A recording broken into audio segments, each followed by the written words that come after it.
In this video, we will discover her secret and uncover some of the rarest photos of the American actress Julie Newmar. Born Julia Shailene Newmar on August 16, 1933, Julie Newmar is the only female and eldest of 3 children born to Don and Helene Newmar.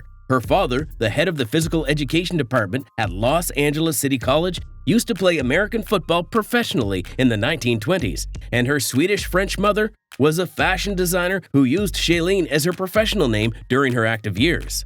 From childhood, Julie had noticeably loved to be in people's faces, leading her to join dance classes at an early age and perform as a prima ballerina with the Los Angeles Opera at the age of 15.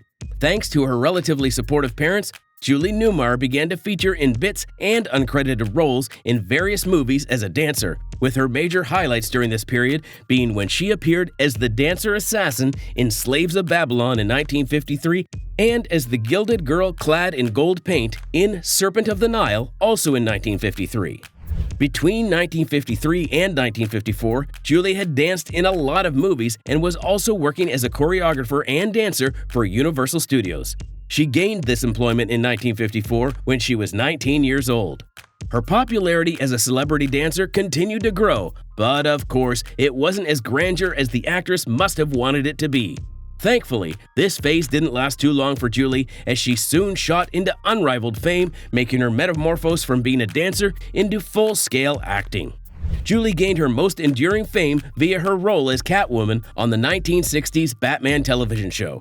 But how exactly did she make such an amount of luck shine on her? Of course, it didn't just happen all of a sudden, like a mystical rainbow appearing in the sky.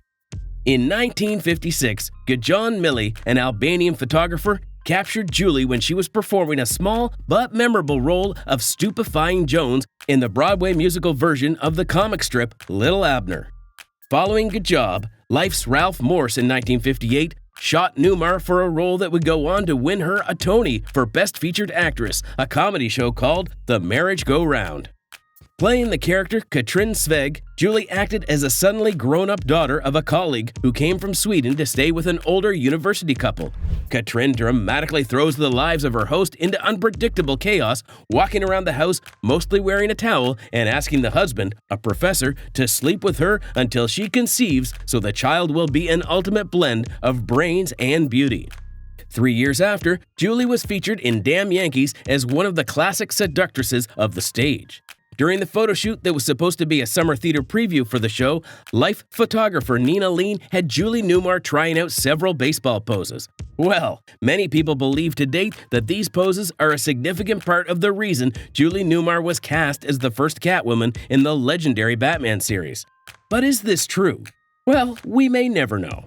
But we do know that Julie left an erasable expression on the minds of fans of Batman despite appearing only in the first 2 seasons between 1966 and 1967.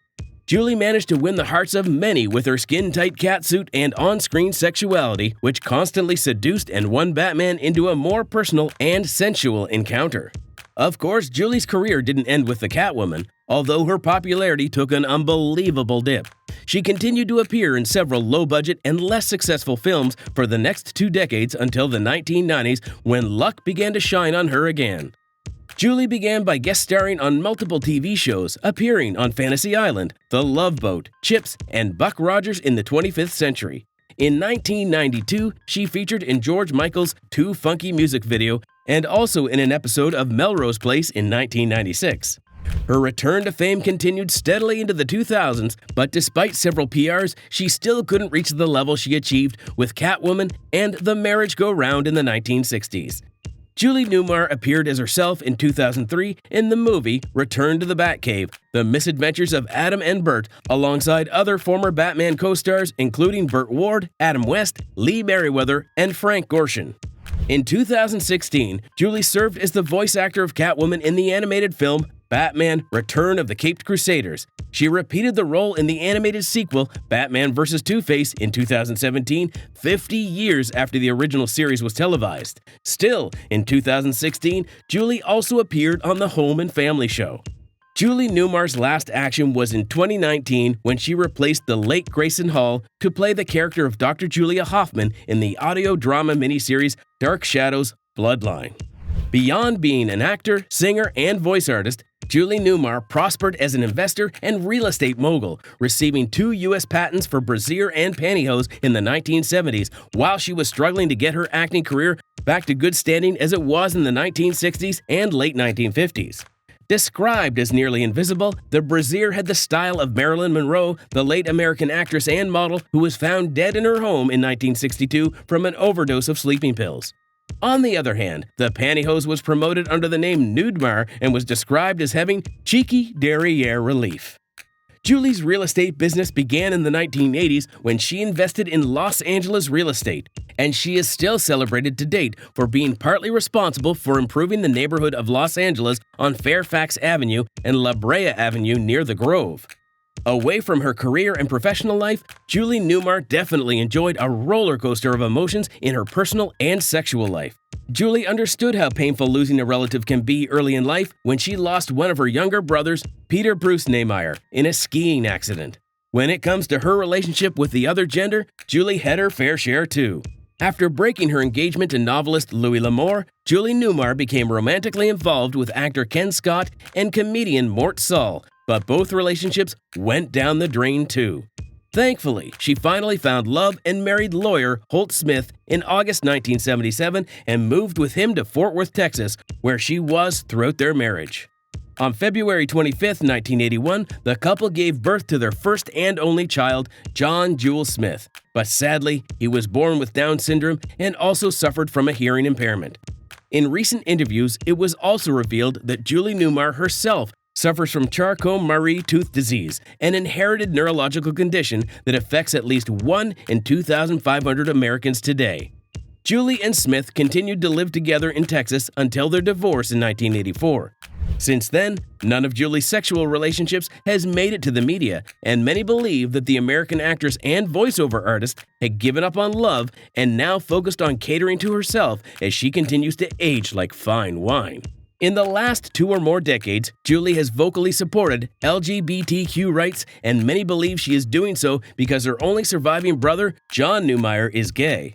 The Gay and Lesbian Elder Housing Organization in Los Angeles awarded her a Lifetime Achievement Award in 2013, and she has continued to register her support to the community unwaveringly.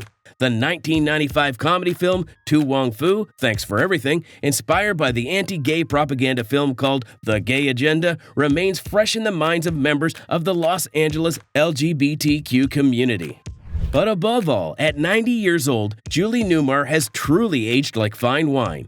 And in an industry obsessed with superficial appearance instead of vitality and health, Julie is living proof that taking care of your health, fitness, and diet pays priceless dividends, especially in your old age. Julie has now become an avid gardener and initiated a temporary ban on leaf blowers with the Los Angeles City Council.